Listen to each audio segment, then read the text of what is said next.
Hello everyone and welcome to episode 11 of the Switchaboo podcast. My name is Alex Harding and I'm joined here by Nathan Rudge. The co-host. Of course. And Jake Mounsey, the assistant to the co-host. Hello. You're going to make that joke every time, aren't you? Yeah, definitely. It's a great joke. You just need to watch The Office. That requires having time. Exactly. Well, and jokes are funnier when you repeat them. Right? And when you explain them. And so, anyways, back on track. This time around, so episode 11, it's pre-E3, so there's a whole ton of news to get through. It's going to be a massive episode. There was the Dragon Quest 35th anniversary event. There was the Sonic's 30th anniversary event. But as we start everything, as we start every podcast, Jake, what have you been playing? So, I told you before the podcast to strap yourselves in for this. Yeah, I'm going to say that. Story time. Yeah. Let me get comfy. So I have been playing Final Fantasy XIV for a little bit. And the reason why I say strap yourselves in, because this is a whole story. Because some people know me as that guy who plays a lot of World of Warcraft. Despite, not being able to stream it most of the time. But yeah, I play Warcraft. But I decided to play Final Fantasy XIV because I got banned from World of Warcraft. Now, why did that happen, Jake?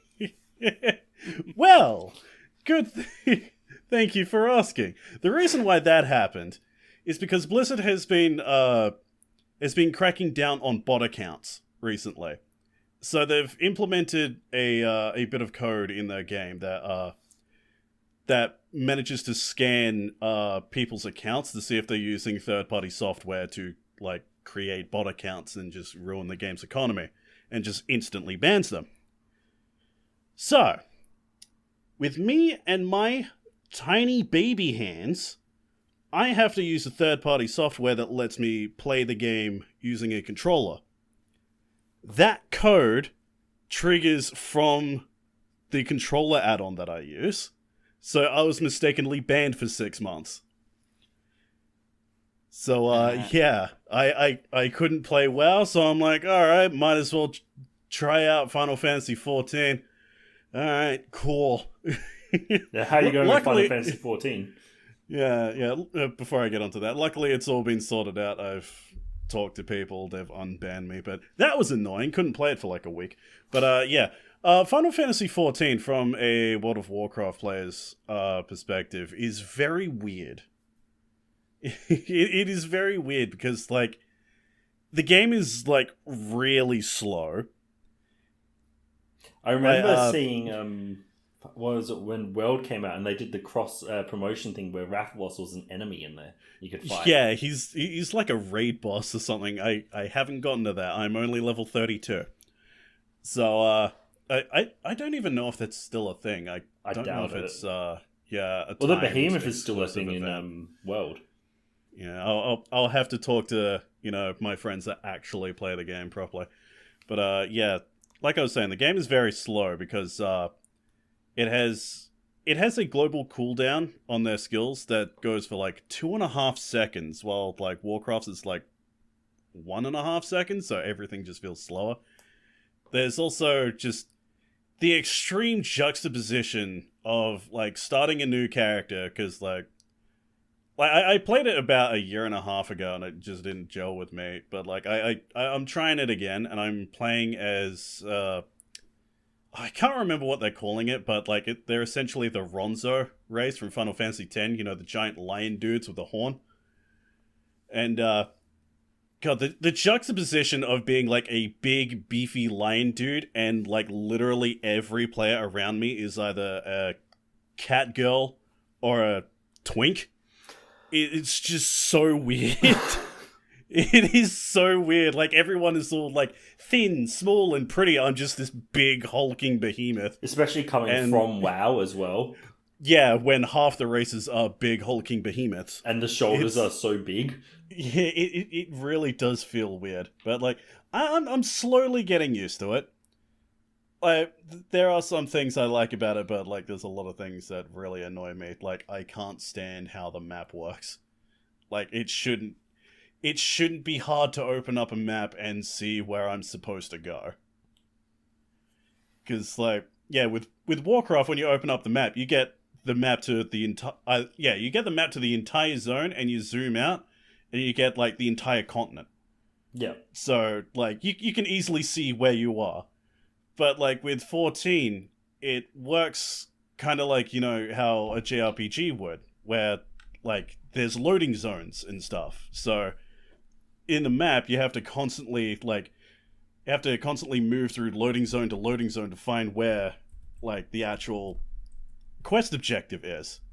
There are times where, like, I had no idea where it is, and I had to look it up. It's like, oh, it's on a completely different continent. No wonder I couldn't find it, because it's not on the freaking map. It's annoying, but I'm getting there. Oh God, That was the story. Yeah, that's the story. I tried to speed it up a bit. I didn't want it to be 20 minutes because you know this is going to be a long one. Thank you for your consideration. Yeah. And what else have you been playing? I've been playing Maneater. As some of you could probably tell from the Joy Play or the review that went up. That is a game that is interesting in the first half hour, but gets really boring immediately afterwards. Very repetitive. Yeah, it is unfortunately repetitive because, like, as I said in my review, once the thrill of you playing as a, like, shark on a hunt for revenge, like, wears off, it's just every open world game you have ever played. And that's a bit of a shame as well. I was actually really keen on Maneater because we covered it. I went to Sydney, I think it was like a year and a half ago, and Koch Media showed it to us, and that was really fun. And I was like, you know, since then, when you have like an experience like that, I don't know, you kind of just get excited for that one game. But yeah, like, It does seem cool on the surface. Like, there are things I like about it. Like, I like how the game splits itself up, like, story-wise in two different, like, storytelling kind of techniques. Like, when you're playing as the shark, you have a narrator constantly, like, playing behind you, and he's talking like you're playing a nature documentary. Yeah, that's I did fun. like that. And then you switch to the hunters, it's like a really bad like fishing reality TV show you'd see on like the Discovery Channel. It's like that is actually really good, but like in the end it's like, oh, go find the thing on the map. You found the thing on the map, here's some upgrades, find some collectibles on the map. Okay, now you can progress through the story.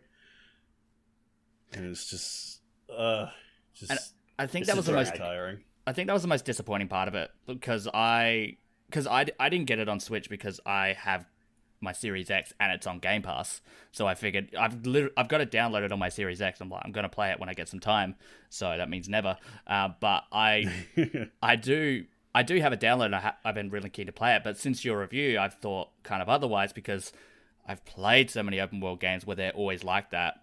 And exactly. Like, literally every game that Ubisoft has made in like the past 6-7 years is just that. Yeah.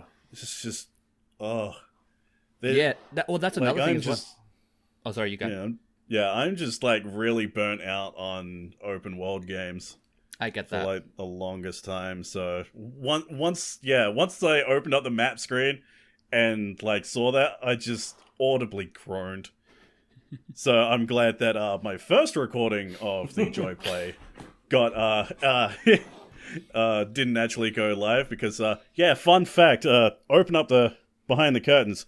That was actually my second recording of Maneater. My first recording, 45 minutes in, my PC blue screened. Fun. That you was have a fun. lot of problems with your PC, don't you? Yeah, I recently got it upgraded, and ever since it's been kind of a mess. That's upsetting. Which Normally is it's the other way around. And like the PC is better. It's just like I'm completely illiterate when it comes to, you know, just PC parts and everything, so like I have a friend who helps me with all that stuff. And unfortunately, he's been super busy recently. He's been trying to fix it for like past month or two, but just doesn't have the time. Yikes. Moving house and stuff. Yeah. Is there anything else you've been playing, Jake? The last thing I really have to talk about that I've been playing is XCOM 2. This is a game I absolutely enjoy. I've Mod the hell out of it. Yeah, one thing I really like about XCOM 2 is like whenever it autosaves, it tells you what playthrough you're on. So I'm currently on playthrough 87. Oh dang. Yeah, I love XCOM. But yeah, it's the thing I started to do last year on my stream is like I plan on doing like yearly XCOM 2 streams where I just mod the absolute hell out of it. Because XCOM 2's modding scene is insane. It's not Skyrim levels, but it's about half of Skyrim's levels. Have you seen much on like XCOM 2 modding, Alex? No, I haven't. There's one where you can straight up mod Star Wars into the game. Yeah. Like pure, like, and replace all the enemies as like, you know, Imperial like officers and stormtroopers, and, you know, become rebels and Jedi and whatnot. Yeah, it's impressive. crazy. There's entire like game conversion things where like there's Star Wars conversions, Mass Effect conversions, Halo conversions. There's so much. But yeah, this playthrough that I'm currently testing out all the mods for, just to see if I can actually get through a playthrough before I stream it. I currently have exactly 600 mods installed. Oh dang. So yeah, and surprise, outside of the load times, the game is incredibly stable. That's like my favorite thing about XCOM is you can throw pretty much whatever you want in it and it will work. Now, how long are those load times? Oh, those. I was telling Nathan how ridiculous these load times were. I tested it out. I went to load into a mission, got out my phone, did a race in Mario Kart Tour, and it was still loading. Oh dang. The load times are like 5 minutes. Although I think one of the most surprising things in that sentence was the fact that you were playing Mario Kart Tour. I have been playing it a lot. Really? I've been playing it since the beginning because I just love kart races, and But you still hate that game. Well, outside of my Switch, I don't have a handheld console. Yeah, Just the monetization on that game is so bad. Yeah. it's awful. Yeah, I haven't gone to it because of that. It gets worse every like couple months. It's kind of crazy. Jeez. They just stack more and more monetization on top of it.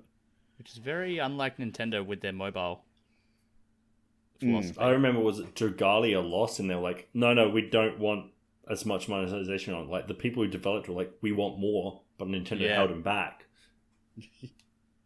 Yeah, And then Mario Kart Tour. Yeah, Mario Kart Tour. It's like, how many outfits do you want Mario to have? I think he's up to like 15 now. Oh my god. And each outfit counts as like a Its own different racer. character. So, yeah, it counts as its own character. So, if you don't have that character, then you're not going to get the bonus points for this race. Oh no, better shell out the money so you can get some pulls. Nathan, I'm going to ask what you've been playing, but I realized as I looked to the other screen that you've actually added to that list. Yes, very quickly. Go ahead. So, usual Monster Hunter Rise, 3.0 dropped. We'll talk about that in a moment. Went to friend's house, played some Mario Kart 8 with Jace with them. That was good fun. Been a while since I played it. Rusty as all hell. Yeah, I feel like I'd be rusty if I went back to Mario Kart 8 now. Helped Jace out a bit with Paper Mario Origami King. How's it going with that? Just did the water elemental. Oh, yeah. Still do not like the combat, like turning the panels and stuff. It's not fun. Yeah, it's not great. Like it's just. Does he like the not dialogue fun. though? He can't read. He's still like 4. Well, I mean, you could read it to him and be a good dad. He just plays it. He likes just playing around with it. And I'm then, sure you're a great dad. Yeah. By the way. Yeah, of course. And then New Pokemon Snap, we finished the story part of it, which was very open-ended. Did you finish the story to it, or? No, I didn't actually. I think I got close. I think you do the last Pokemon Illumina. Snap fan. The last Illumina Pokemon, and it's like it kind of just ends. Like, well, that's upsetting. And then it's like, oh, hey, now you got to go, get the highest score you can on each course. Great. Although that was a thing back on the original Pokemon Snap. True. Yeah. But, I mean, that was 23 years ago, so. Yeah, and the game was pretty small. Yeah. Yeah. There is a lot of levels on it, though. Like there is. In the the new one. I think I looked up, it was like 10, 15 hours to completion. So there's like, I think 10 areas, and then each area also has, not each area, but most areas have an alternate, like, a night version. Plus there's the alternate levels to each one, so there's a lot to it. Yeah. Especially trying to do all those requests. Exactly. Whereas the original, I think I can beat that in under 2 hours. Oh yeah, the original is way too easy to finish. Yeah.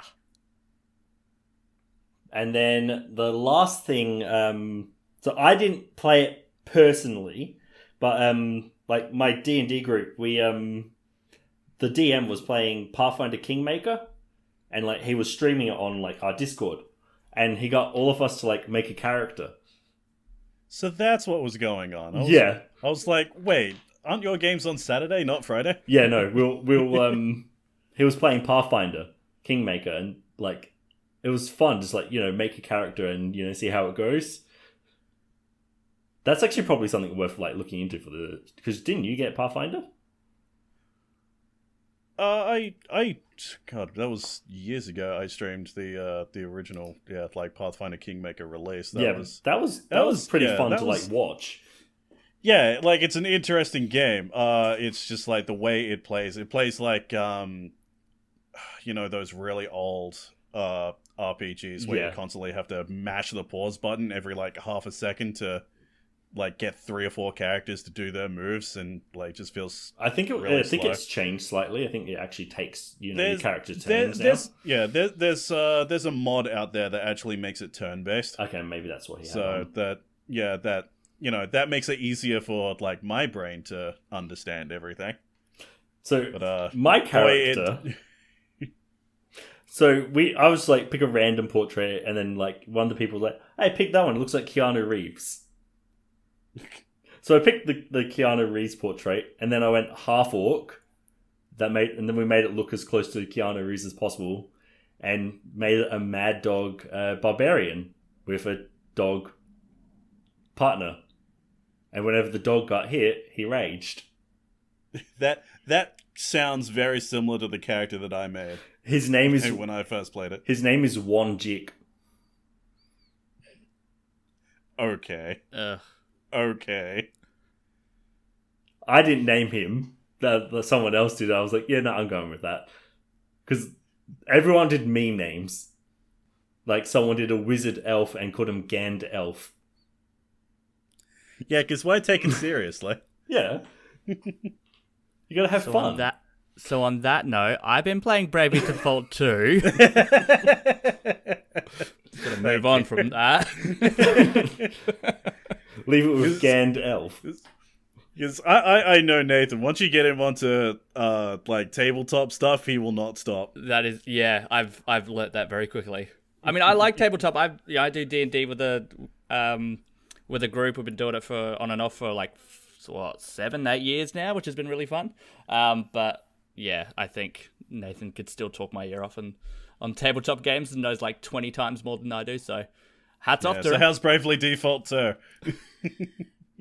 So Bravely Default 2, I got I'm coming up to 50 hours in. I got up to Adam. I'll try to keep this spoiler light. I got up to Adam. I got 80% through the fight, and then he one-shot my entire party. And then I half through my Switch, and I don't think I'm going to go back to that game for a while. Yeah, I didn't have challenge with Adam. Pretty much personally. every fight I had. Because it's exactly what happens with the final boss in the original Bravely Default when I played that. I got one-shotted, like, the fight went for like 3 hours, and I got one-shotted, like, 80-90% through the fight, and I'm just like, nah, I'm done. I have a very specific team build for boss fights. I mean, I do, kinda. Like, I thought it was good. This is something I learned from Bravely 2nd, I think it was, where I just got completely one-shotted from one of those, like, extra bosses you can pick. I basically went, one of my characters was pure tank, double hold shields and, like counter attacks and stuff. Yeah. And then the others were, one was a healer, and then DPS magic, DPS, like, attack. And then that's how I beat him. Like, basically focus the attacks on that one, and then the healer keeps everyone else alive. Yeah, I mean, the past couple of boss fights, I've just been Googling, like, how do I beat this boss? Like, I'm really not that... I don't have that much pride when it comes to my RPG skills, because I know they are limited. I like RPGs, but not not to the same level as both you guys. So, I've gotten to the point where, you know, I'm 27, I don't have much time. If I'm enjoying a game, I'm just going to Google it and get through that bit and just continue onwards from there. Because I've got no pride anymore when it comes to, you know, checking walkthroughs and whatnot. That's fair. Which I recently did as well for Yakuza Kiwami. So I've still been playing that. And I couldn't figure out where to go, like where all the gangs are. Like, I don't know whether you guys have played it recently or you're aware of what I'm talking about. It's like chapter 8 or 9 or something. And it was like, I've only played 0 and 7, and I'm gonna get to Kiwami soon. Okay, chapter 8. When they tell you to find the gangs, just Google it. It's just easier. Jake will probably just get chat to yell at him. Yeah, if you're streaming it, yeah. Oh yeah, because you are streaming all the Yakuza games, aren't you? Yes, I am. Ah, yeah. Chat will scream it to you. Yeah, that'd be fine. You're 2 people watching. Shut up! So yeah, embarrass me on the podcast. Come on, Dad. That one. And I just booted it up just because I don't know. It was like late at night. I started playing Grim Fandango, which I like so far. But again, I'm googling everything. I feel like that's been a trend with everything recently. But it's fun. But you can tell it's a PlayStation 1 game. So oof. And then like it. Which I love about some remasters where you can switch back and forth on the fly with like the old graphics. The remastered graphics and yeah. Or like the Spyro music and stuff. Yeah, but the interesting thing about Grim Fandango is I've been doing it, like switching back and forth, but the only thing that changes is the character models. Everything else is exactly the same, or mostly the same. So does that mean like the environments themselves are like pre-rendered backgrounds? Yeah. All right. And I gotta say, for 90 of whatever year it was released in, but you know, during that PlayStation 1 era, late 90s, it's an impressive game visually. Oh yeah, yeah. Like in its day. It was who made that? Was that like Double Fine? So yeah, Double Fine. So it's like, yeah, Tim Schafer? Yeah, that's Double Fine. Yeah. Yeah, their early work is really impressive. Yeah, 1998. I even like their later work. I am a massive fan of Brutal Legend. Haven't played Which is a game, it's a game of theirs where, like, Jack Black playing Jack Black just goes into the world of metal. It's I have to play that game. now. It's a good game that didn't review well from Double Fine that I love, because like it starts off as like a just an action slasher kind of game like that, and then very quickly turns into an RTS game. Just out of nowhere. I mean, the original Grim Fandango I was love it. LucasArts. Yeah, which is published by LucasArts. Double and Fine. developed. Yeah. It says Yeah, but they were part of LucasArts. It's back in very the day. confusing. Tim Schafer it's is very like confusing. the name that they put up a lot on this. Yeah, pretty much. Like, I'm my knowledge on this is very, very slim, but I'm pretty sure he was part of LucasArts and then he broke off to do Double Fine, but he still to create Double Fine when he broke off from LucasArts, but he still retained the rights to some of his stuff. Yeah, so that's why that that's sounds on Game correct. Pass. Yeah. Because Microsoft bought Double Fine in their buying frenzy that they've been doing.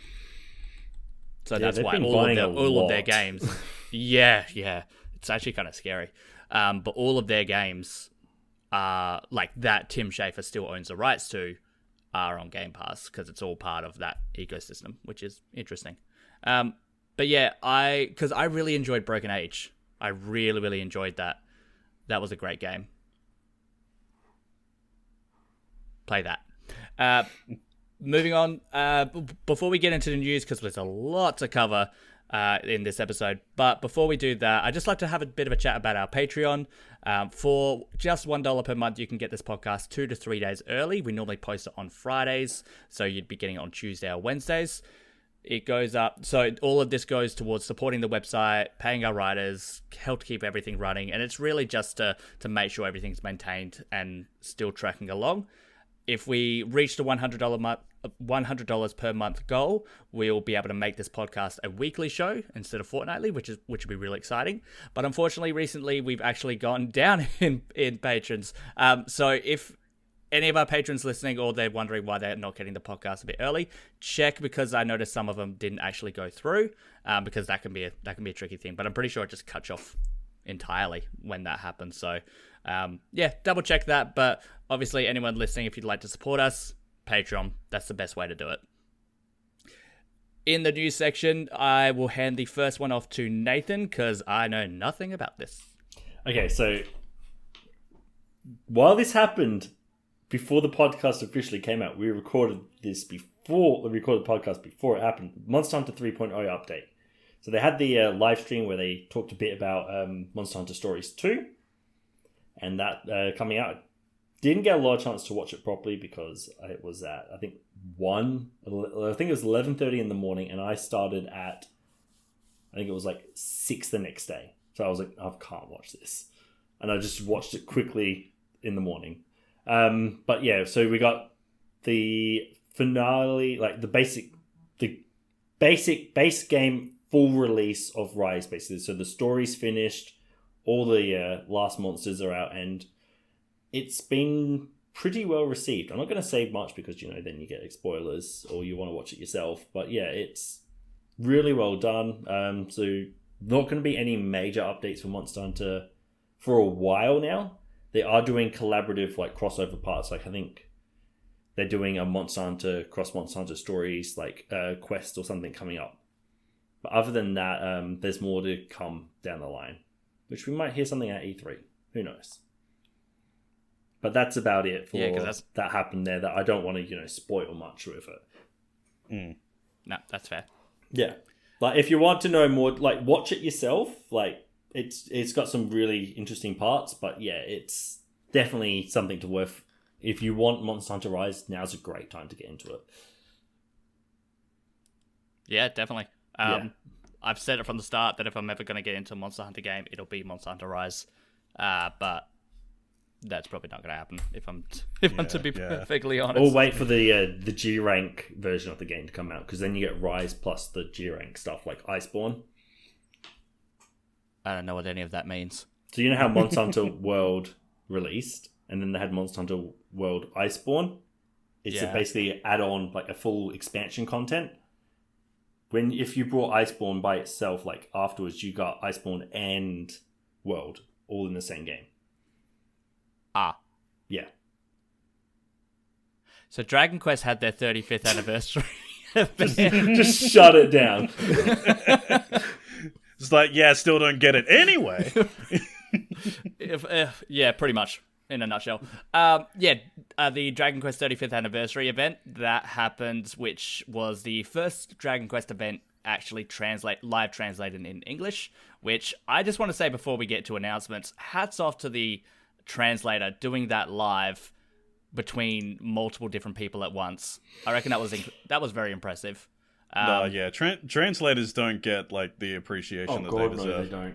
No, and it live as well. It's like they don't even have a script to go off of. Like, that's just impressive. Because sometimes they do, and I will never forget. I'm going on a tangent. Sorry. I'll never forget the January 2017, the first Switch one, and when Suda51 went on stage. Oh yeah, and his microphone fell off a little bit, so the translator couldn't hear it properly. I think he got fired for that, didn't he? I don't know that, but it was that, and Suda51 actually went off script.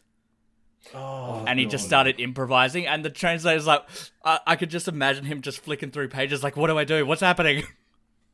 This is not part of the script. We didn't rehearse this. The poor guy. But if anyone was going to do that, it'd be Suda51. Oh, so funny. Anyways, the first announcement was Dragon Quest X Offline. It's actually not... This one's surprisingly not confirmed because not confirmed for the West because we've never got a release of Dragon Quest X, which has been if anyone's unfamiliar, Dragon Quest X is the MMO version of Dragon Quest that started on the Wii. And it's just been on every single console, like every single Nintendo console, and probably other consoles as well, since. Yeah, like not many Japanese RPGs actually get, released out in Western areas. I think, like, Final Fantasy XIV's, like, the only one. Yeah, exactly, because Final Fantasy is much bigger. It's Final Fantasy. Final Fantasy is bigger in the West than it is in, Dragon Quest, while Dragon Quest just is huge in Japan. Oh, it's massive. It's absolutely massive. But I'm personally more of a Dragon Quest guy than a Final Fantasy guy. From vague memory, I believe, Jake, you're not the biggest fan of Dragon Quest? Nah, it's too simple for me, to be honest. Fair. Nathan? Your thoughts? I haven't had a lot of chance to play them. So I'm very, off and on, don't mind it. Yep. Okay. So I'm more the Dragon Quest guy here. No, that's cool. I will say the DS one. What was that? 11? I actually really enjoyed that one. That was 9. Is that 9 or 11? Yeah, 9. Right. Yeah, because this one's right. That would make sense. Numbers, Jake. Numbers. You got it. So Dragon Quest X Offline, I'm really hoping actually does come to the West because obviously it's offline, so it makes sense. They're just making a game with the story from the MMO. So there's kind of no reason for it not to be brought to the West. So I'm really hoping for that. They're saying it's a 2022 release. But the article from Nintendo Everything that I'm looking at the moment, it just says release in Japan. So I don't know if there's any connotation to that or, I don't know. We'll have to see. We'll see in 2 weeks. Yeah. Well, yeah, if they talk about it at E3. The next one, though, the next announcement, which has got me so excited, this next one, and they are saying that it is coming worldwide, is Dragon Quest III HD 2D Remake. Nathan, you're going to be happy about this, HD 2D remake, HD 2D is just really pretty. Right. But I'm I just want Project Triangle Strategy first. I mean, this is likely going to be 2022. I mean, they didn't even give a release date on this, but it's likely 2022, so it's probably going to be the same year as Triangle Strategy. Also, if something, if this genre of, remakes that's, just prettier pixel art and all that is, going to be more prevalent, can we please have a better name for them than HD 2D? Because, to me, that just sounds awful and doesn't roll off the tongue well. I always get confused. Is that HD 2D or 2D HD? According to the article that you've linked us, it's HD 2D. Oh, yeah, I know it's HD 2D, but, when I don't have it in front of me, I always think, what's the order? Yeah, I can never... I think I actually made that mistake in my preview, of the demo. Yeah, exactly. It's so easy to do. I get what you mean by it. But it's so pretty. I can forgive him.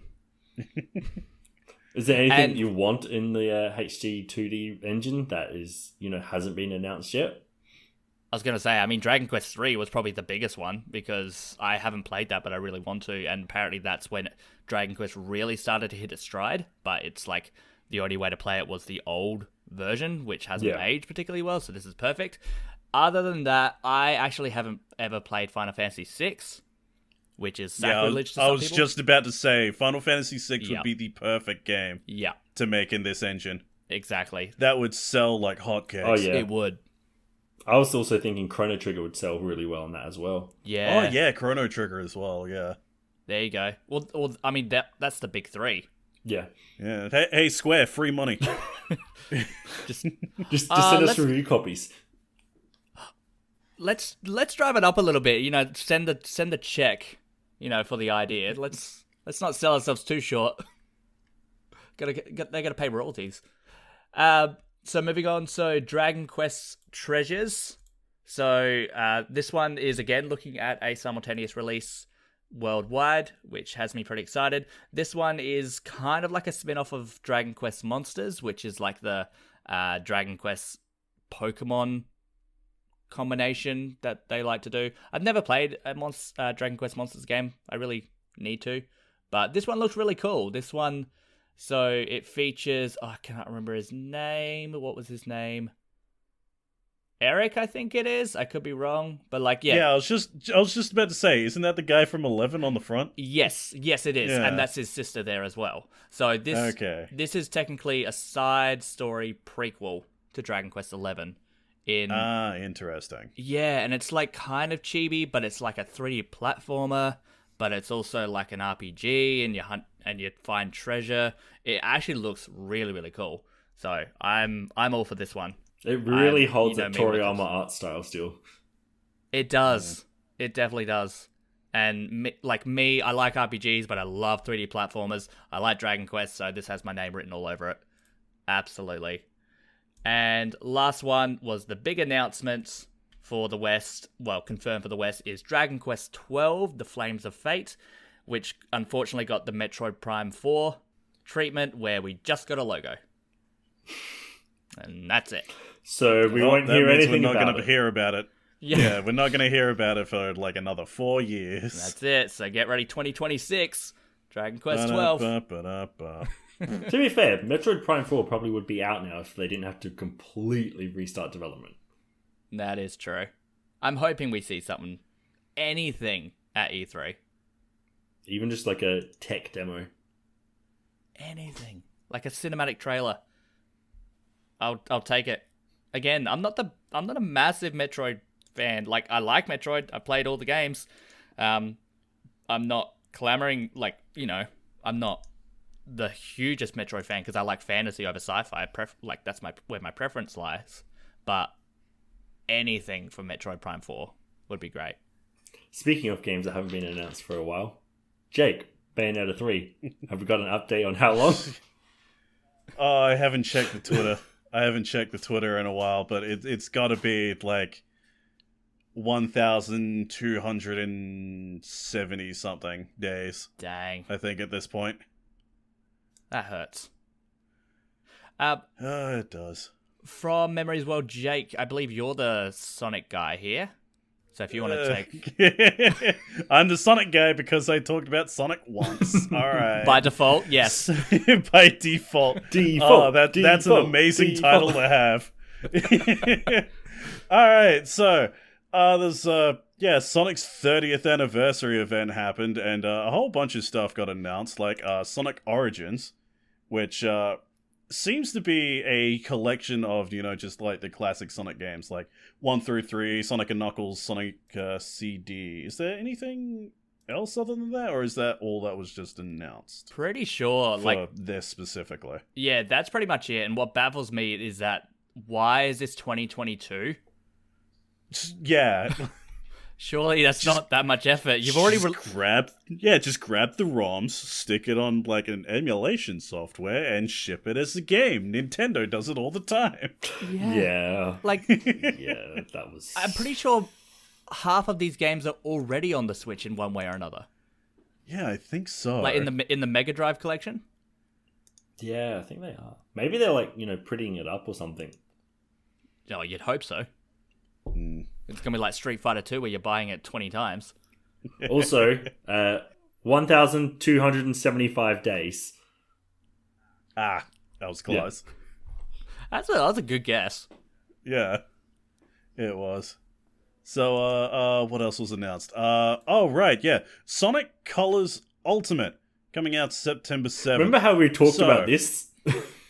Yeah, we only just talked about this, like... I think it was two podcasts ago? Or two ago. Yeah. It's like, man, I never played Sonic Colors. It would be pretty cool to actually be able to play it. I have my chance. They're listening to us. Oh. You wish. Yes, I do.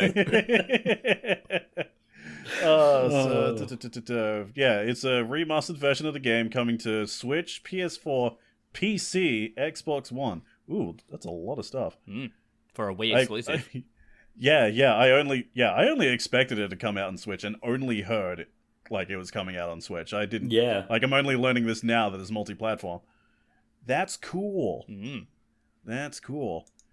And one last thing. They announced a new AAA game.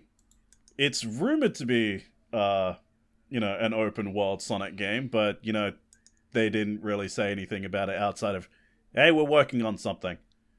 Check it out, 2022. It's like, all right, cool, thanks, Sega. So unless the fans are making it's going to be bad. Much. Yeah. So there's not much to really talk about except it's planned to be on the Xbox One, the Series X, PS4, PS5, Switch, and PC. So on pretty much everything. As you'd expect. Yeah. Nathan, do you want to take the next one? So Amazon Mexico listed, then delisted the Switch Pro. So I put this on there. We don't really have to talk about this all that much because this is like one rumor of 173,000 rumors. But they're getting more and more prevalent, I think. Amazon is notorious for leaking things. Yeah, exactly. Badly. Like, literally, like, this morning, they leaked the next two D&D books. So that's what you posted. Yeah. All right. Literally, the two next D&D books, they've already, like, released the titles, and they're still up. Jake, he's doing it again. Yep. Once he starts, he doesn't stop. We got to change the subject real quick. But yeah, so like notorious is Amazon is notorious for leaking things. So it is. We'll wait for E3, but it's probably going to be news at E3. Well, yeah, I mean, with the Switch Pro rumors, they've been saying, and I say they loosely, but they in quotations have been saying that the Switch Pro hardware should be announced prior to E3. So we have like 1 week of that left, and by the time this podcast goes live, it may already be announced or not. But the E3 listing, well, like the announcement for the Nintendo's E3 Direct, specifically states that they will only talk about Switch software. They do tend to do that because it's not like a big stage show presentation like they used to do. It's more just a mini Direct, basically. Exactly. But yeah, the fact that they specifically said that they're only talking about software. Yeah, it kind of gives that feeling that they probably will do a Direct beforehand to show it off. Yeah. Yeah, or do like the Switch Lite where they just drop a trailer at 11:30 at night Australian time. Or 1 in the morning. Here it is, go nuts. Yeah. Yeah, no warning whatsoever, and all us outlets are like, I gotta get out of bed to write something. And then, like, I heard the rumors that it's going to be like the new 3DS, like where it's the same thing but better, instead of being, the old rumors that people were thinking of where it's, TV only. Yeah, I can't see it being TV only. I probably wouldn't buy it if it was TV only. But they could add more power to it, kind of thing. Yeah. Like it completely removes the entire reason the Switch was made. That's it. And I've just gotten too comfortable now with the convenience of the Switch, where I play it 20 times more than my Xbox Series X, the brand new shiny console that I only got a couple months ago. Like, that it's you've just turned because on of the twice. convenience factor. How many times have I played Yakuza Kiwami? I bought a brand new console for a remake of a game released 15 years ago. Money well spent. Go me. That you could have played on And- your PC. Yeah. I really could have. And I've got my PC in my bedroom as well, so that actually would have been better. Oh, regrets and mistakes. What have I done? Anyways, next bit of news, Nintendo wins $2.1 million in lawsuit against ROMUniverse.com, who were selling premium accounts for unlimited downloads. My God. So, I mean, everyone's got their one opinion or another about, ROMs, emulators, all that kind of stuff, preservation versus IP, copyright infringement, all that kind of stuff. At the end of the day, though, if you're selling a premium service for the ability to access the ROMs that you've taken in the first place, you've got no defense. Yeah, the fact that they were selling it is... Yeah, there's no defense for them. No. So, Nintendo apparently originally wanted $12 million in damages. So the guy was lucky enough to get away with just $2.1 million. And I say, only $2.1 million. That's US dollars as well. Yeah. For us here in Australia. Don't want to completely ruin him. Well, yeah, exactly. He's got to be able to work it off. Yeah. By not doing this again. But apparently he was earning, to put that in perspective from the website, and that's not including everything he had to do to maintain the website, he was only profiting $30,000 a year. So, let me get my calculator out. It's 2.713 million Australian. That's a lot of money. And what I'm thinking here, so 2.1 million divided by 30k per year, that will take him 70 years to pay it off. And that is not including, on that income that he is no longer getting as well. Yeah. That's a lot of money. Well, better start working. Pretty much. Better start now, because, that's what you did. But yeah, apparently he had no lawyer as well, because he was that confident in his argument. Oh, God. And he represented himself. That's dumb. Yeah. That is say what you will about this dude and his practices and all that. Never go in a lawsuit against someone as huge as Nintendo with no lawyer. Never go to a lawsuit in general without a lawyer.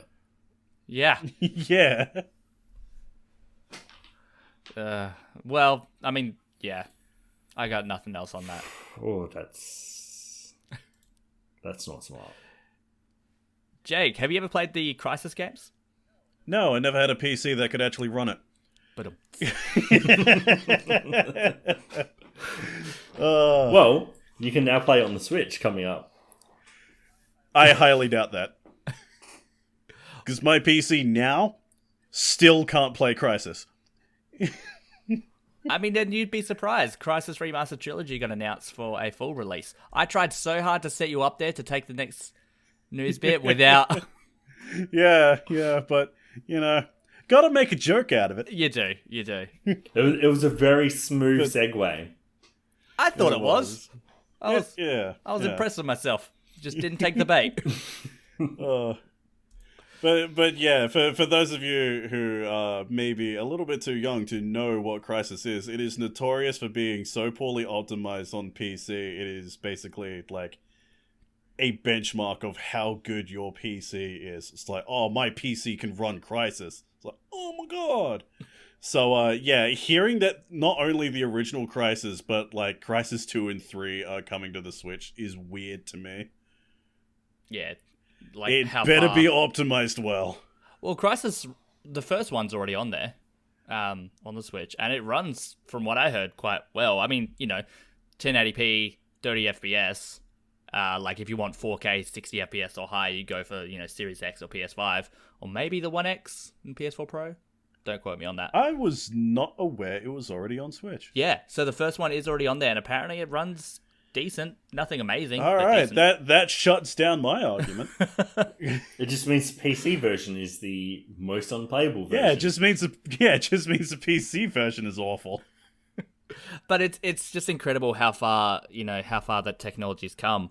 So yeah, it was the butt of the joke saying, my PC, if you can run Crysis on it, you've got a really high-end PC.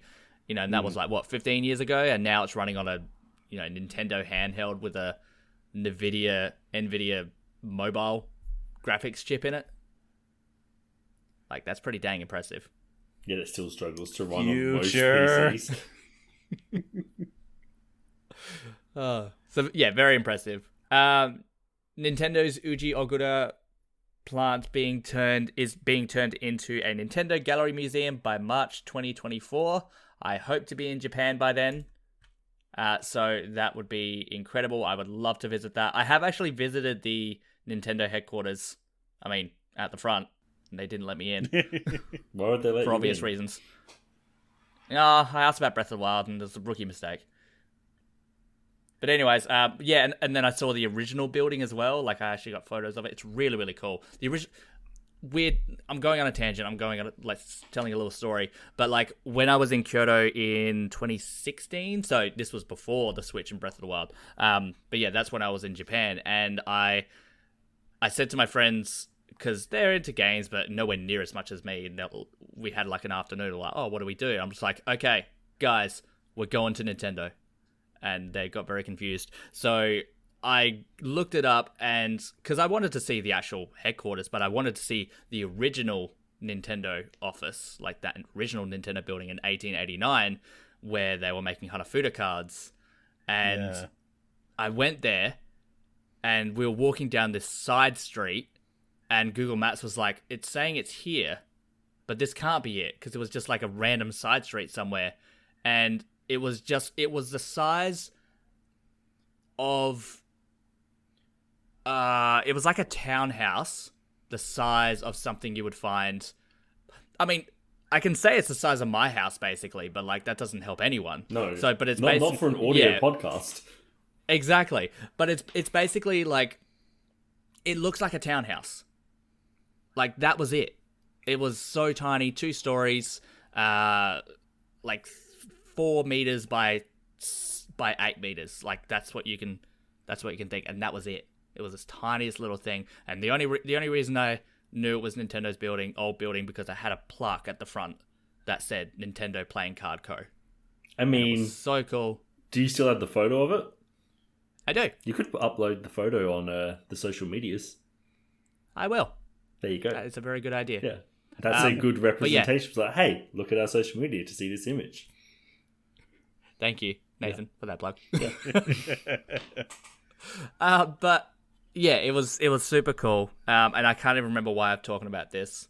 Because of the museum. Yes. So March, they hope to have this Nintendo gallery by March 2024. So this was the old plant that they had, that they originally were making Hanafuda cards from. Not the original building. This is the different building. It was built in 1969.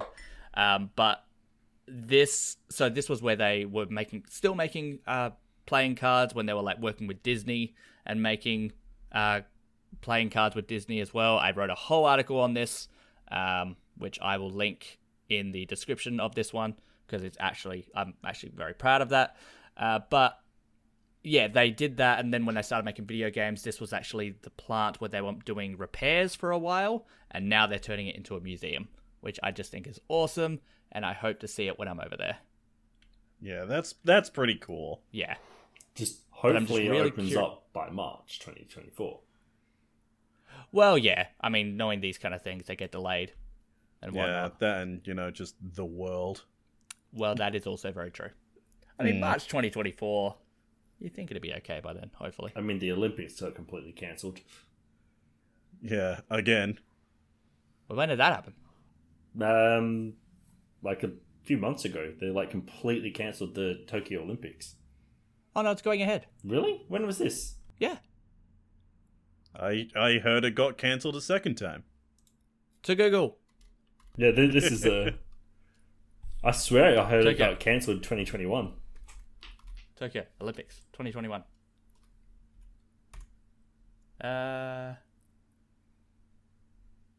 Tokyo 2 days ago, Channel 9 Wide World of Sports, Australia. Tokyo Olympics organisers scrambling as 10,000 workers pull out weeks before games. Huh. Yeah. So between 23rd of July and 8th of August. But They're there doing we it. All right. I swear a I lot of heard people- like a few months ago that they straight up cancelled it completely. Yeah, same. So they've been very back and forth on it. And Yeah. I don't read Yeah. the news at the best of times, but Especially about sports. hey, I like sports. But Sports ball. But exactly, sport ball. But yeah, so the Tokyo Olympics are going ahead this year, but apparently like 90% of the population just don't want it to go ahead for Yeah. obvious reasons. But money. I mean, if they keep the amount of money they put into it, you kind of have to. Yeah. Well, that's it. They're at a loss, like Yeah. millions, if not billions of dollars Yeah. or yen. Well, it would definitely be billions of yen. Oh yeah, significantly.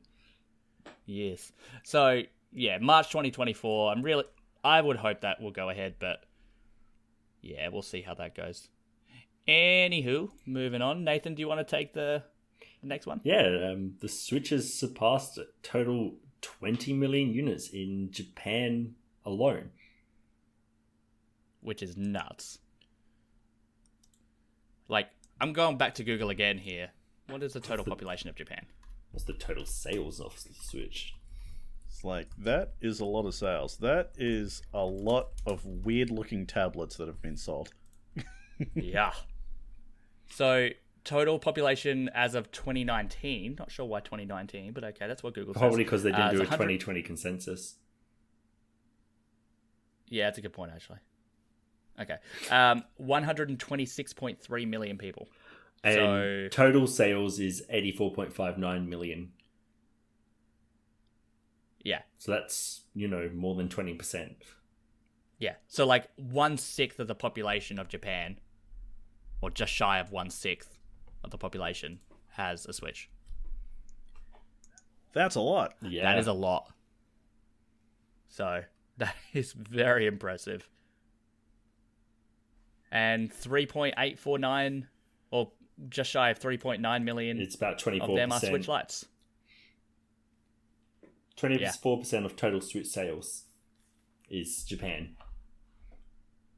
That is, yeah. I mean, that doesn't surprise me too much because of, how prominent Nintendo are in Japan. Yeah. You look at like the weekly sales, and it's always Nintendo Switch, PS4, Nintendo Switch Lite, PS5. Only PS5 down there because people can't find them. And right at the bottom, Xbox. Because no one cares about the Xbox in Japan. No, they really don't. Again, this is just me recalling Japan, like when I was in Japan. But like, I just remember going into like this massive store. It was like this gaming store, and Nintendo 3DS was everywhere. PS4 was everywhere. PS Vita had a massive section because they loved the Vita over there. And then in one corner, in one little tucked away corner, there was the Xbox, and another little corner was the Wii U. That made me so sad. God. But yeah, and apparently Animal Crossing is the best-selling game in Japan. On the Switch, of course. I would have assumed It Mario Kart. doesn't surprise me, to be honest. Yeah. Yeah, Mario. Looking at the chart now, Mario Kart 5th. Wow. I guess they don't So do the that Mario surprises Kart me. bundles. That's a good point. Yeah, they probably don't. Yeah. Interesting. The Nintendo Direct. I'm pretty sure we actually mentioned this before, but the Nintendo announced a 40-minute Nintendo Direct. I won't go into that too much. So, on the June 15th, 9 a.m. Pacific time in the US, 12 p.m. Eastern time. I think that ET stands for. Yeah, Yeah, Eastern time. I believe that's Eastern. Yeah. 5 p.m. GMT, which I just know is like England or UK. And The 2 a.m. Greenwich Mean Australian Time. Eastern Standard Time. Greenwich Mean Time. Oh, yeah, that's right. And then because it's not there, they're in daylight savings. That's why it's PT and ET, not PEST and EST. Yeah, Steve was telling me about this Yeah. a couple of weeks ago. It confuses the hell out of me. And 2 a.m. Australian Eastern Standard Time on the 16th of June. E3 And- Australia. Yeah. Every single year. Yeah, it's fun to stream E3 announcements at 2 to 5 in the morning. Oh, it's... I did it the first year I started streaming, and never again. That was a dumb idea. Yeah, I couldn't imagine streaming it. I'll watch it because I booked the day off, like the following day. But yeah, I couldn't imagine streaming it. I'd be way too tired. I'm just gonna lie in bed and have it on because that's what we do at 1:30 in the morning. Not as bad as your 24-hour stream. That was a bad idea. Yeah, that was also a bad idea. I had to cancel that 16 hours in because of health concerns. Oh dang! It was for Smash Bros. If you were wondering what it was for. Yeah, the Smash Ultimate release. I wanted to do a 24-hour stream, but then, 16 hours in. Ooh, I'm feeling a really sharp pain in my kidneys right now. That's probably not good. I should stop. Good call. Good call. So, in addition to Nintendo at E3, there are some other obviously, there's some other showcases happening. I'll only list the Nintendo ones, or Nintendo possibly related. So, Koch Media, they do a lot of stuff on what is it? On Nintendo? Oh my god, it's late at night. I'm so sorry. So Saturday, June 12th. I'm on Press Start Australia at the moment, so unfortunately I only have Australian times, but Australian Eastern Standard Time at 5 a.m. in the morning. Thank you for that. So that'll be June 11th for most sane people. Guerrilla Collective, that's not. Nope. Ubisoft Forward, there we go. So that could happen that's on June 13th at, again, 5 in the morning. Thank you. What else is there? I mean, we might get something from Xbox. With the whole true. Microsoft, Nintendo rumors. Yeah. Although, I'm pretty sure Phil Spencer, his name blanked on me for a second. Phil Spencer was saying that he's not really doing all that much anymore. Yeah. Like with Nintendo, which is actually kind of funny that he actually said that. But that is happening at 3 a.m. Monday, June 14th, or Sunday at a reasonable time for everyone else.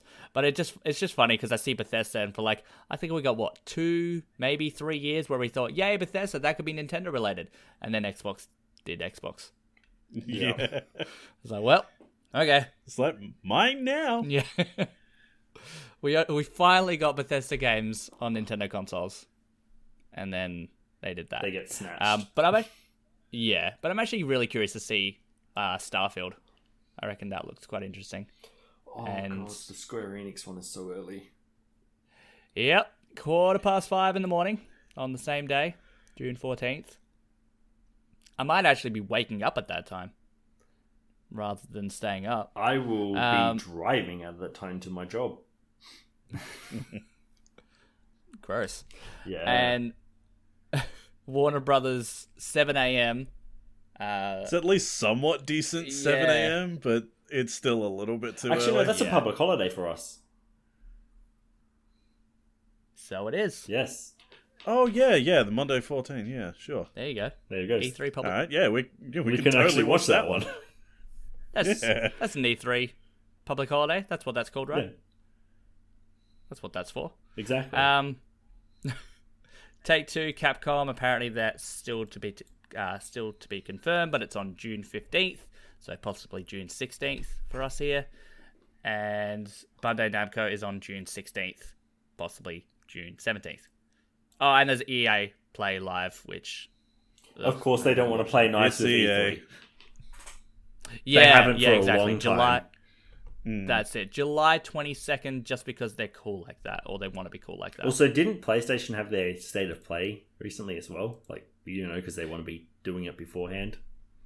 Yeah, they did their massive reveal of the new Horizon Zero Dawn game. Yeah. Which I only saw bits and pieces of. It looks good. I haven't played the original, which I really need to. It feels weird that the only thing that people are talking about in this game filled with robot dinosaurs is how fat the main character's cheeks are. Yeah, I saw that. That made me very upset. I was like, It's like, guys, It's robot dinosaurs. robot dinosaurs. I was literally about to say that as well. It's like, come on. Priorities, guys. Speaking of priorities, Yeah, take it. Shin Megami Tensei 5 release date has been supposedly leaked by the official Japanese website of November 11th, 2021. Does this make you excited? I mean, of course. But I've, like I said, I passed this on to my other RPG friend here. Yeah, because you got Nocturne, you lucky son. But Also, both I do Nocturne not have and- time anymore. Yeah, you got both Nocturne, and before I showed up here, you got Persona 5 Strikers. Give me I more, thought I'd be nice. please. Oh, boy. He also gave Monster Hunter Stories 2 to Brian. Yes, I did. So he's playing nice. Yeah. I mean, I claimed these before both of you showed up, so I thought I'd be nice, let you guys have them. It is true. And I'll take Mario Golf. Ooh, and I will not read the rest of that because that is legit story spoilers. Yeah. Okay. I'm not, that's why I didn't click on it, because I was like, nope, I'm pretty sure there's going to be leaked information in there. I was gonna say on the URL that we have in the Google Doc, like at the end it says "and gameplay shown." Yeah. So tread carefully Yes. on that one. Which we'll probably get, something out of it in 2 weeks at E3. Yeah, I'm thinking that's an E3. That's an E3 Yeah. thing. Like we said in our E3 predictions. Yeah, did we put that on the? Where did we put that on the list? I don't know. We recorded that like a month I think we ago. put it at Yeah. like 2 because we were like, yeah, it's going to be there. Yeah, I don't think much has changed though since then. Yeah. Like nothing's been announced, so it's all pretty relevant. So go Still watch waiting that. for Pokemon everyone. Pinball. It'll happen. One day. Nathan, do you want to take this next one as well? Because Yeah. I reckon you'd like this one. Yeah, I actually did quite enjoy this as well. Sakuna of Rice and Ruin. The sales have reached a total of 1 million. The initial expectations were only 30,000. So that's crazy that they expected so little. I mean, I know it's not a Nintendo first party, like, and we're so used to seeing like Animal Crossing at 30 million, but to only think it'll sell 30K worldwide. It's also in a its lifetime. really, really good game. It's a very good game. I think I gave it 80 odd. I think it was 80. Yeah. Like, the combat is I- really, fluid. Yeah, it is. I mean, that was where my gripes were a bit of the game. So combat and like world exploration, and like it didn't really tell you what was going on all that much. It was, I don't know, the instructions were great. Aside from that though, I loved everything else about it, and actually farming the rice and doing every little bit, of the process, I reckon was just awesome. And if you like Japanese culture, folklore, all that kind of stuff, Sakuna Rice and Ruin, 100%. It's a fantastic game. Even if you just like farming sims with a little bit of combat. Yeah, for sure. Yeah. Or even like you side-scrolling beat-em-ups with farming sim add-in. It's got that weird collection of farming sims and side-scrolling beat-em-ups.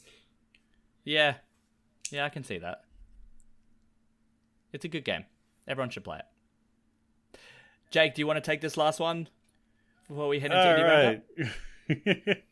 Once again, since, apparently I'm the Sonic guy now. Happened by chance, I swear. Yuji Naka is suspected to have moved on from Square Enix. Yuji Naka being, the guy that made... Well, he didn't really make, but he's like one of the higher-ups responsible for the Sonic franchise. And also, the unfortunate case of Balan Wonderworld. Yeah. So yeah, that was the thing. But yeah, yeah, he went in, joined Square Enix, made Balan Wonderworld, didn't do well, and left. Although seeing the second link, it says he's officially confirmed he has left. Yeah. And So, not ruling out retirement completely. yeah, not ruling out retirement, so there's that, but yeah, kind of a shame that Balan Wonderworld didn't do well. Yeah, I think his career's had a lot of highs and lows over the past 30-odd years. Thinking of And he's retirement gone at the out age on a 50. low. Yeah, like Sonic the Hedgehog creator, so yeah, Yeah. there's a lot of lows. And also, you know, Balan Wonderworld is a really bad low to end up with as well. Yeah, and I guess that's the most depressing part about it. I mean, I'm not the biggest Sonic guy, but I can respect the hell out of Yuji Naka and everything he's done. Yeah. Yeah. At least they experimented. Well, that's Yeah. it. And I feel For better or for worse. that's it. And I'd really want to know what actually happened internally, because surely Balan Wonderworld, because like you look at the cutscenes, and I remember playing the PC demo, and I watched that cutscene. I'm like, this is gorgeous. There's so much love. There's so much creativity gone into this. And then it went to the gameplay. I'm like, wait, did I just load something else? What just happened? And yeah, I don't know. There's got to be more. I reckon there's got to be a lot to this story. Like maybe just Square Enix didn't have the faith in it. Then he didn't get the funding, and then it was rushed to release because Square Enix didn't even market it. Like we didn't. There were no review codes sent to any outlets. Like not even IGN. Oh, wow. They just didn't send it because they knew it was going to bomb. They just threw it out there. That's a bad Yeah, sign. did they... what was the event where, like, it was announced, but not for, like, the Western, version of the announcement? I remember that happening sometime. Oh, I think I was it talked in about it one on of the Nintendo Directs? And it was I think so, yeah. It was in the Japanese only Direct. That's right. Yeah. That's coming back to me. But yeah, like the lead up to from announcement to release, it started at really high and then it just kept going down from there. Mm. So I reckon there's more to the story than just Yuji Naka didn't make a great game. Which is very upsetting. And if he retires on that, and that's a bit upsetting as well. But that's all for the news. Between now and the next episode, where we'll have the next fortnight of news, E3 is in the middle, so we'll cover E3 2021 in a whole new discussion. Well, that's the plan anyways. But let's stop talking about the news. Let's go on to indie roundup. So in this section, we talk about upcoming indie games that are releasing on the Nintendo Switch within the next fortnight that we just believe have promise. They might not be getting the attention they deserve, or we just feel like, or we just want to talk about them, or they're really, really promising. So the first one on the 10th of June, we have Alba, a Wildlife Adventure. So this game was announced in a previous Indie World, and this one caught my eye. I actually put my name down for this one, but I haven't heard anything, which is kind of upsetting. But anyways, Looks very cute. yeah, I'm pretty sure it's like really chill. You just walk around and take photos of things. It was originally an Apple Arcade game, so I guess that kind of explains the taking photos of wildlife on an iPhone. It's very on the nose there, but all in all, it just looks cute. It just looks chill, and with my life over the last 3 months with moving and everything that's happened, I reckon I can take something like this, especially prior to E3. I reckon this will be right up my alley because it just looks chill. It just looks so heartwarming, and apparently on the Apple Arcade, like, with that release, because that was like a year or so ago, it got decent reviews, like really high reviews. Nothing to complain about. That's it. Next one is a Metroidvania in Existence Rebirth. So that launches the next day on the 11th of June. So Didn't one of our writers just go dibs, dibs, dibs, dibs, dibs? Yeah. Yeah, good old Steve. He loves his Metroidvanias. Good thing I am not a fan of Metroidvanias. Yeah. They're one of the genres that I bounce off super heavily. Yeah, and that's fair. I feel like Yeah, I feel like Metroidvanias are like either love them or you hate them. Like, I can appreciate a good one, but like it's so hard to get same. into them. Yeah, oh, for sure. Because he recently reviewed Astalon Tears of the Earth, which I'm actually very impressed with myself that I remembered that name. And that one he gave 80%, but it was only because of a couple of gripes. He said, like some of the, swapping of party characters was a bit tricky, but he said other than that, it's like one of the best indie games he's ever played. So I was like, oh, that's glowing review. Oh, dang. But anyways, that is not In Existence Rebirth. In Existence Rebirth is very much an SNES-inspired pixel art Metroidvania, which doesn't narrow it down at all, because many of them are like that. But it is based, like, I'm getting very Castlevania-esque with a bit more fantasy to it. Yeah, that's what I saw when I looked at it. Yeah, it does. It has very what's the game called? Is Something of Sorrow. Yeah, it's like Castlevania Something of Sorrow. I'm blanking on that one word. I know what you mean, but I'm blanking as well. But yeah, it is very. You can see the Castlevania influence, but I can also kind of see like maybe a Dark Souls influence as well. It's got like a bit of RPG factors to it, which I mean, you guys might like. It's got some RPG-ness to it. In a Metroidvania, though. Well, you got to convince us past that Metroidvania section. Maybe it's a game for me then, because I like my RPGs, but not the really heavy ones. Like Bravely Default is my.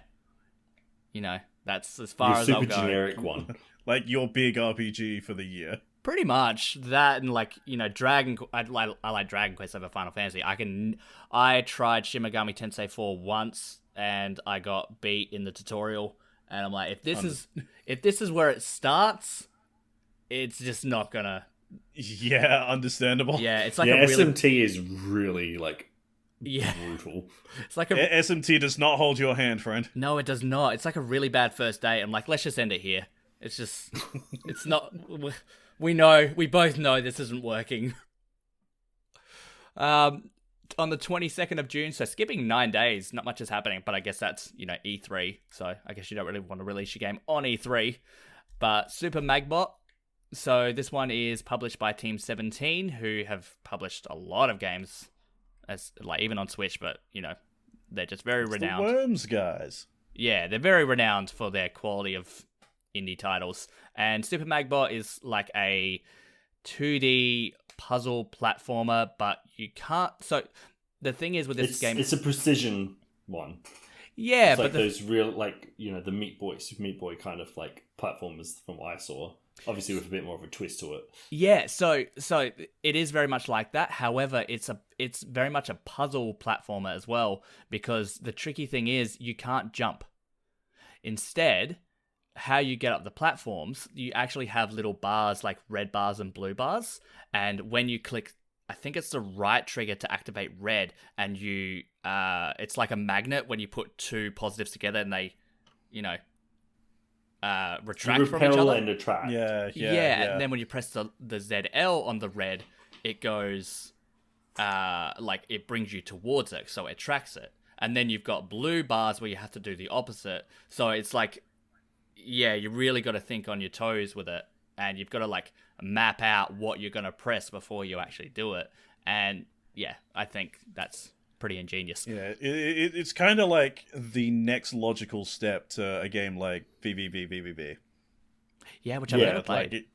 Where its whole thing is instead of having a jump, you either flip from like being able to walk on the floor or walk on the ceiling. Yes. Yeah. So that one looks pretty Stress cool. incarnate. Yeah. Exactly. Probably not the best game for me being color-based, but that's fine. And to wrap it up, Alex Kidd in Miracle World DX. Sorry, I forgot about the DX. 22nd of June. So this one, obviously, it's a remastered or remake of the original Master System game. So they've been doing that a lot recently with... Yeah. Not with Alex Kidd. They did it with the Monster Boy and Wonder Boy, the Dragon's Trap. Yeah. But yeah, this one, like, I didn't have much I didn't have high hopes for this until I've started looking into it more, and it looks pretty good. I'll give it that. Yeah, for the handful of people that don't know, Alex Kidd was Sega's mascot before Sonic showed up. Yes, thank you. So it is very interesting to see him back, because I think the last game he was in was actually Sonic and All-Stars Racing Transformed back in 2012. So they don't really use Alex Kidd a lot, Sega. And here's how you know there's, not a lot of games coming out.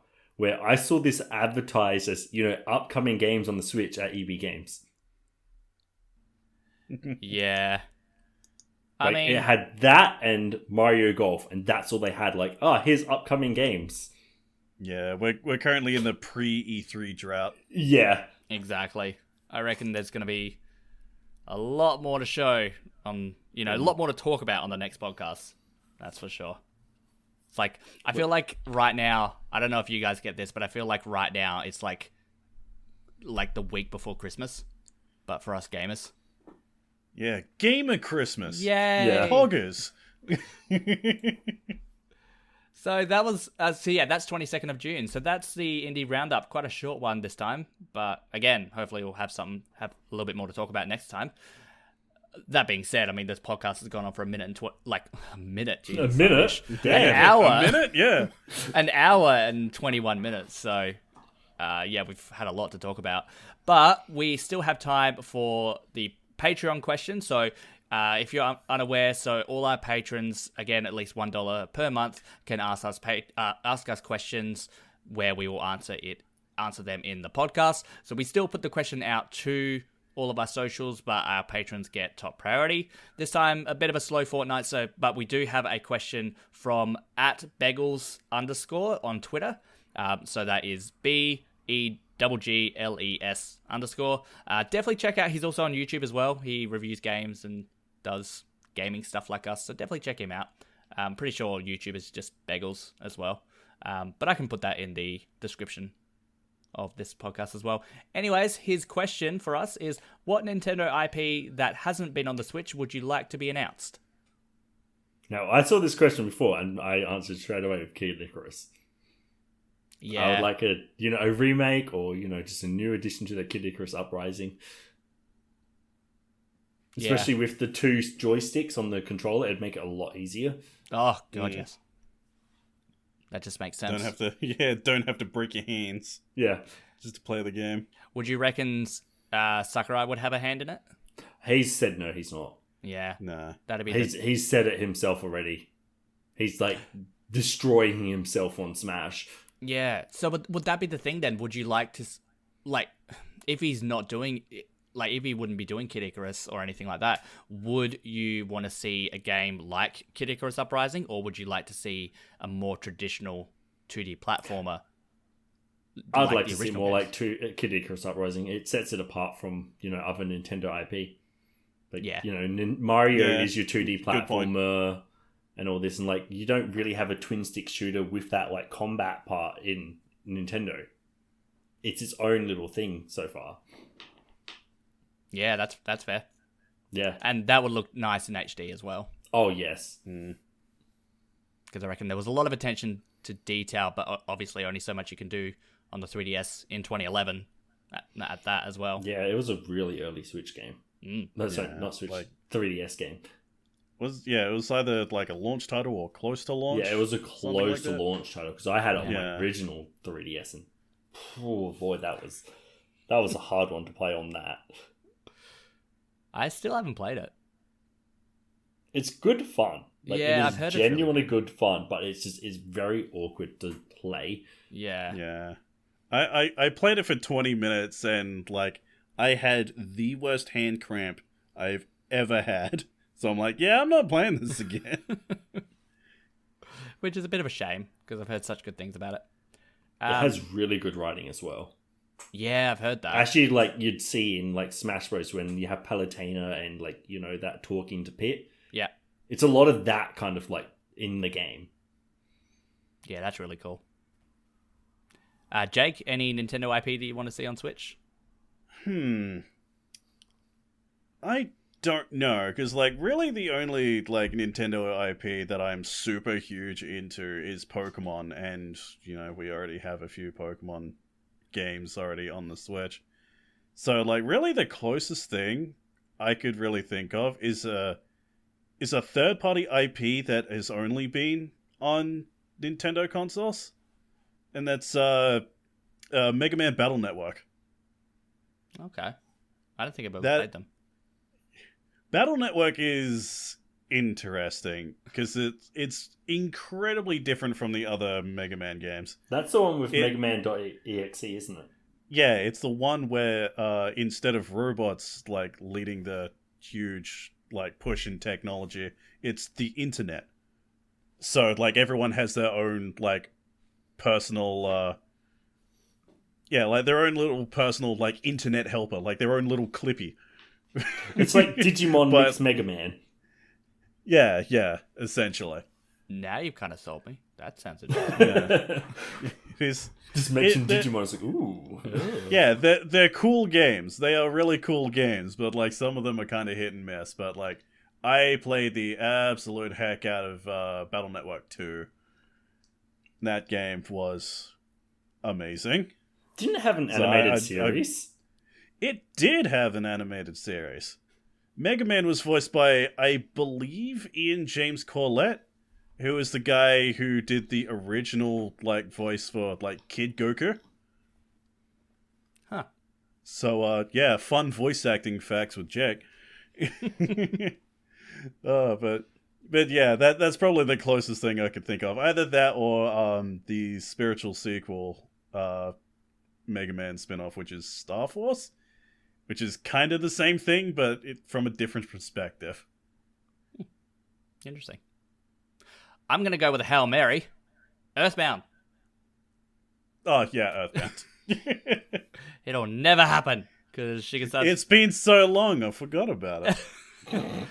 yeah, Shigesato Itoi, he's not going to go back to Earthbound. He's said that countless times. But if I could I dream... mean, they could release the original games on the, the Nintendo, was it the Switch, like SNES Yes, version? the Nintendo Switch. That is the yeah. console we talk about, Nathan. Yeah, the SNES, play thing. I couldn't remember the name of it because I'm, trying to look up who the voice actor was. Yeah, so that is just a Hail Mary, so I don't think it would ever happen. But, yeah, I would like to see, obviously, Earthbound Beginnings, Earthbound, and Mother 3. That would be nice. But if I was to think of anything else that's not, that, actually has a chance, maybe Golden Sun. That'd be interesting. Implying that has a chance. You think Golden Sun has a chance? More than Earthbound. Camelot is Okay, sports I'll only give- now. Yeah, I'll give you that. I'll give you that. It does have more of a chance than Earthbound, but still, I mean, Camelot is too busy making Mario sports games. yeah, there's more money in it. But, I could say, F-Zero, but actually, if you think about it, what actually has more of a chance, F-Zero or Golden Sun?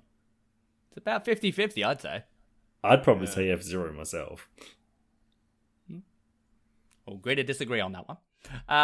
But moving on, so, first off, thank you, Bagels, for that one as well. I'll say it again. Definitely check out his YouTube page, YouTube channel. I'll leave a link to that in the description below.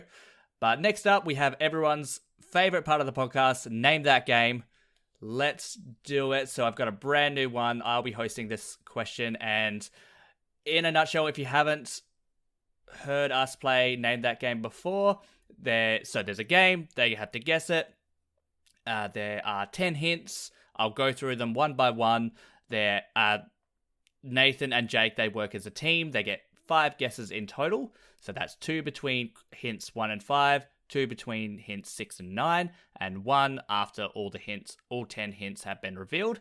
They also have 2 lifelines they can use at any time. So that is the Switchaboo lifeline, which is a recording of a writer who isn't on the show, but I unfortunately did not get that in time. I do apologize. So I just have an 11th hint that they can use and get access to at any time. And they can ask me a yes or no question, or either of those hints or both can be traded for an extra guess but that's never happened before. But it might happen. Who knows? Today might be the day. Yeah, will it actually be a game that both of us have heard of before? So Yes. hint number 1, it is an RPG. Okay, so probably yes. You're welcome, because I remember last time you didn't get Night in the Woods, and you both never we heard of didn't it. get anything. We No. had nothing. We were like, So I figured Okay. I'd be a little kinder to you this time. So it's an RPG. It launched on Switch on June 26th, 2018, but saw its initial release on July 21st, 2016 on the PS Vita in Japan. I figured I'd be nice, but not too nice. I mean, Jake actually owns a PS Vita, so There you go. Yeah, but like 90% of people outside of Japan that own a PS Vita, it is a Persona 4 Golden machine. and Freedom Wars, isn't it? So yeah, now that it is on PC, it is essentially useless to me.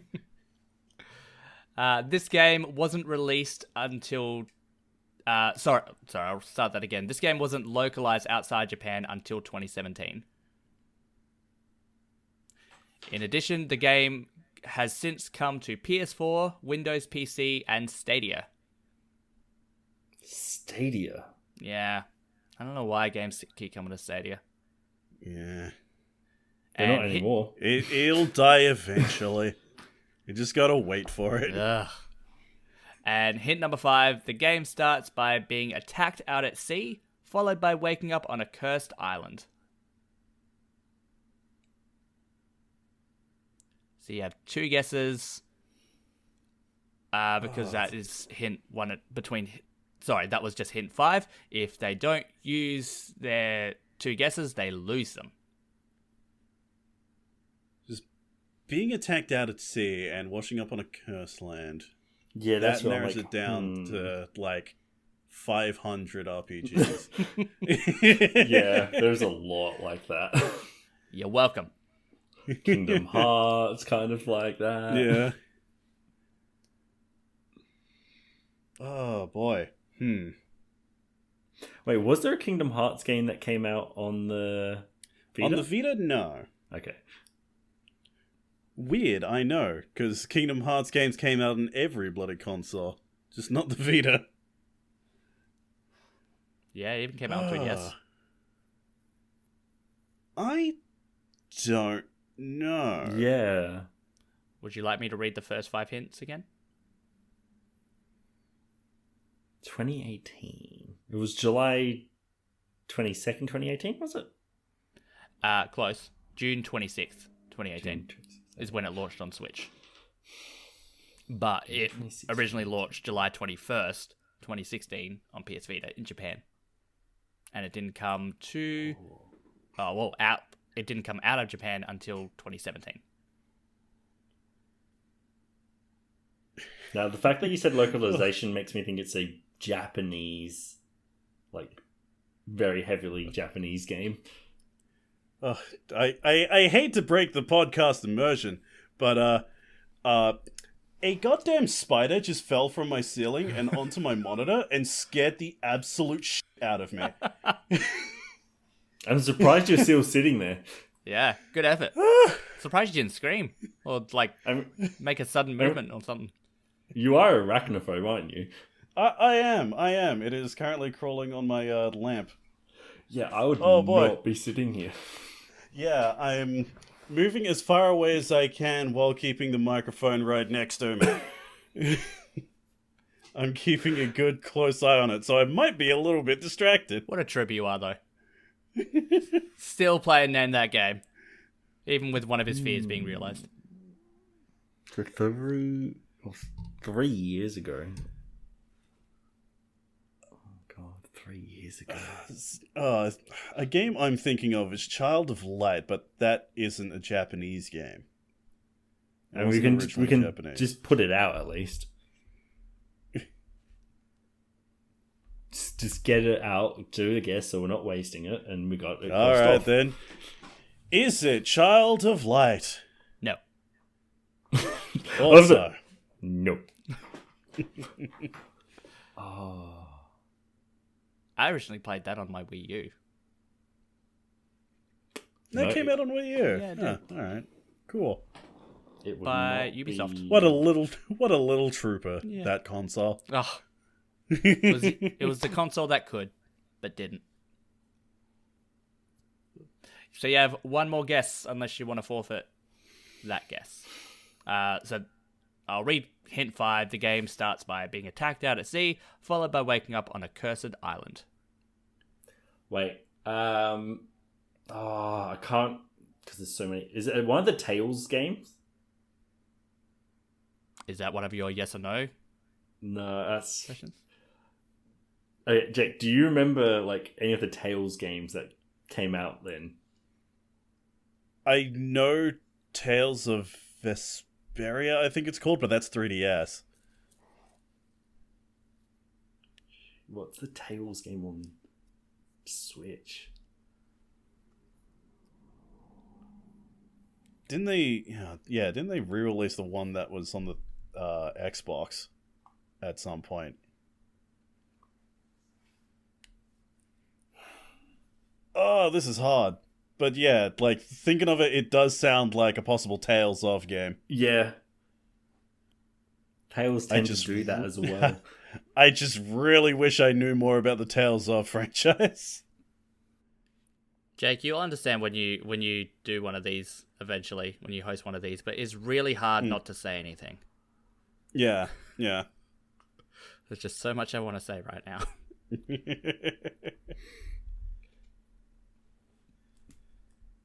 So yeah, we're thinking it's a Tales of game, but we don't know which one. Okay, to move on to the next clues, do you want to just say Tales of Vesperia?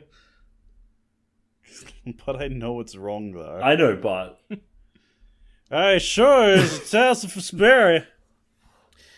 So, Tales of Vesperia is actually the only Tales of game on the Switch, but it is not Tales of Vesperia. well, there we go. Ah. Alright, so it's not a Tales of game. Cool. I really wanted to say that because I knew it was Tales of Vesperia. That's on Switch, and I was like, I can't say it. I'm pretty sure I remember hearing Tales of Vesperia on the Switch. So, alright, I'll go on for the next hint. So, Switch version has an 82 on Metacritic, while the PC version only has a 69. Nice. This game is currently slated for an iOS and Android port, but with a TBA release window. On January 2020, an experimental co-op multiplayer mode was added to the PC version. That makes me think it sounds like Squeenix. And 'Cause hint they number tend to do 9, their iOS ports. the next game in the series is set to release on Switch next month. Being July 2021. Oh no, what is it? This is annoying because, Alex has a whole list of games that are coming out like each month. It's like, hey, put your name down if we ever get a code. So like we've clearly like seen the title of that game, but I can't think of it at the moment. Yeah, it's, if I do say so myself, it's a very impressive spreadsheet. It is a good spreadsheet. Yeah, not bad. It's what's it called? Is it like something of Mana? Secret of Mana? Trials of Mana? Is it one of those? Brain work here. God damn it. Is that your yes or no question? I think Legend of Mana's coming out. I think that's the game. Can't I say just anything. don't know can't what- say anything. I just don't know what. If it was, if there is a Vita, like Mana game, I don't know what it's called. That's the annoying thing. See, this is also a very annoying thing about being an RPG fan. There is so many RPGs. So many. Like, oh my god, there's so many. I'm trying to play ball with you guys. You're the RPG guys. Yeah, I'm trying to speak Yeah. in your language right now. I mean, you could have gone Octopath Traveler. Could have, but didn't. I'm pretty sure Legend of Mana's the game that's coming out this month. So, is it from the Mana series? Is that the yes or no question? I agree to that. It is not. Yes, that is it. It is not. Okay, we are way off. Cool. Oh. Out of point, Legend of Mana is coming out this month, though, right? Yes. June 24th, I think. Let me check my beautiful spreadsheet. Yep. Legend of Mana, June 24th. So what else is that other game? I was about to open up that spreadsheet, but no.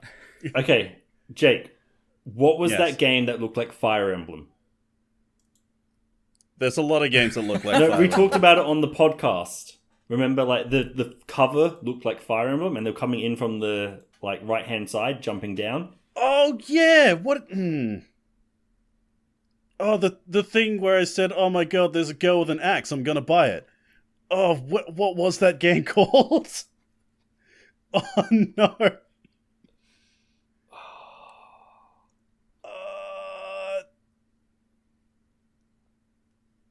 And the names are so oh. It was something. It's like the eighth game or something, wasn't it? Alright, what's the Switchaboo lifeline hint? So the one that's prepared and given by me. Yes. I want to get into the series, but like others in the genre, there are just so many entries. I believe that's what I said about it. Yep. Yeah. Oh, and I can't remember the name of it. Oh, what is it called? It's like Trials of something. Trials of Symphonia? Was that another one? Trials of Cold Steel? Oh, what is it called?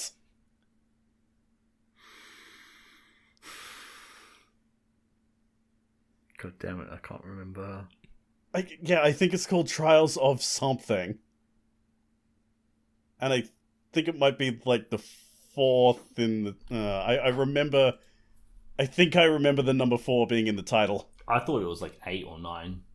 I remember. But that would be the one that's coming out, not the one that's on the... Yeah. Fuck. That's what I mean. If we can get that, we can just go back one.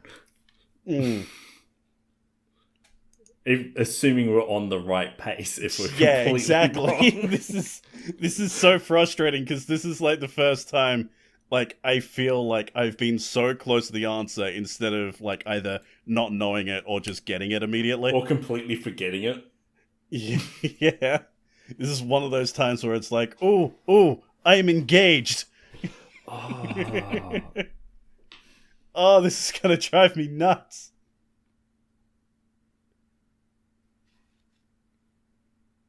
I'll read hints 6 to 9 again. So, Switch version has an 82 on Metacritic, while the PC version only has 69. It's currently slated for an iOS and Android port with a TBA release window. On January 2020, an experimental co-op multiplayer mode was added to the PC version, and the next game in the series is set to release on Switch next month. That's the thing, I don't remember any... It is also not part of the Mana series, and I want to get into this series, but like others in the RPG genre, there are just so many entries. Isn't Disgaea coming out as well? Because remember my brother mentioning that's coming out as well. Is it Disgaea? Oh, yeah, because, Disgaea 6 is coming out soon, isn't it? Yeah, because my brother mentioned it at work. I want Disgaea to come out. I was like, I just can't remember when it comes out. See, the one thing that gets me is, I don't, the thing about the multiplayer. That's the thing that gets me. It's I don't remember any, like RPG being announced that has like a weird like Multiplayer. a weird multiplayer just for the PC version. That's the thing that is kind of ruining this. I thought I had it for a sec, but no. I was gonna like I just had a thought. It's like, wait, isn't there a really weird Final Fantasy Battle Royale coming out? I'm like, oh wait, no, that wasn't on the Vita. Like, damn it. Wait. Wasn't there like Unfortunately, a Final Fantasy, like... No, that's 3DS. I was thinking the music one. Oh yeah, Theater Rhythm. Yeah, I can't think of anything, so unfortunately I'm gonna have to forfeit this. Well, We've still got stumped. one more clue, but But yeah, like at the moment I'm stumped. I guess because I know Disgaea is coming out soon, and you said the next game in the series, so Disgaea 5? it is not Disgaea 5. Okay, so it's not Disgaea. Well, it said it's not the Sky 5. Well, I'd assume. Yeah. Well, 6 is the one that's coming out, so I'd assume. Yeah, it would be true, 5. but like, I don't know much about the Disgaea franchise, Neither but do I I. think they come out, more often than you think they do. Okay. So there's a chance it could be Disgaea 4 or 3. Or Disgaea 1. Yeah, to hell with 2. But yeah, like I said, I'm stumped. I have no clue what this is. So you have one more guess and before I reveal the last hint, or you can forfeit it. You got anything, Nathan? I have no idea.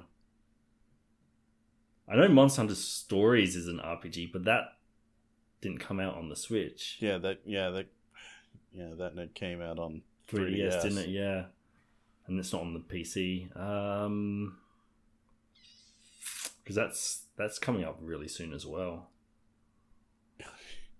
This is like the one time our wealth of knowledge is actually getting in the way. Literally, we're like going, this game, this game. Oh.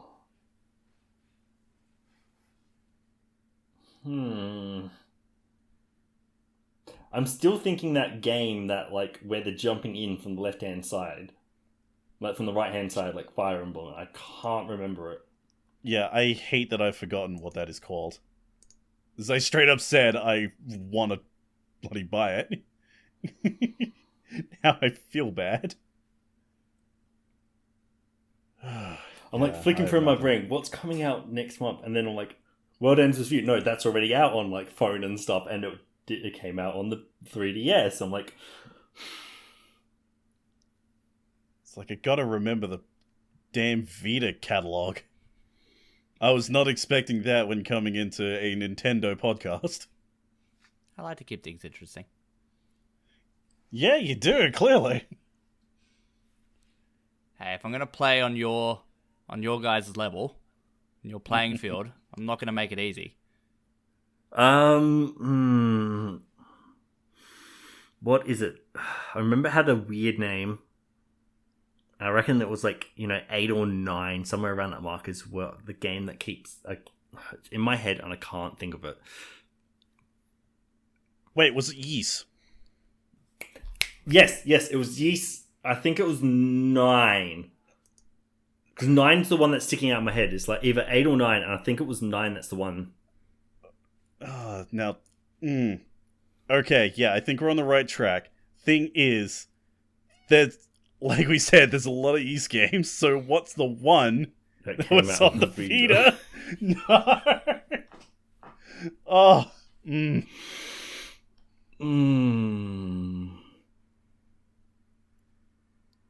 Gonna take a stab at the dark. Is it Ys 6? Nathan, are you going with that guess? How many guesses do we have in this section? You have one more, and then I'll reveal hint 10, and then that will be your... And then you have one more guess. The Yeast games tend to come out semi-frequently. I'll let the Yeast 6 go. It is not Yeast 6. Hmm. Okay, I guess we'll get number 10 now. So hint 10. So the series returned after an 8-year hiatus with this entry. So before the previous iteration, there was an 8-year gap. So maybe it's 8? Now, the annoying thing is, I don't know enough about the Yeast franchise to know if there was an 8-year-long gap in Neither between do games. why. But is the best bet that I can think of, and I'm thinking Yeast 8. Alex, I tip my hat to you, sir. You gave us a real challenge with this one.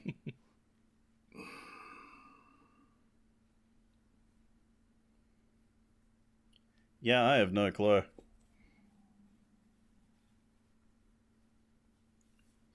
You wanna go with Yeast 8? your guess of Yeast 8 or whatever?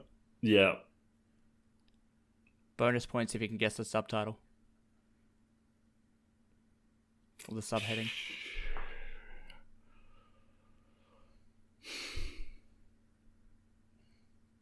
But you know what that means. Means we got it right. Yeast 8. Just what's the subheading?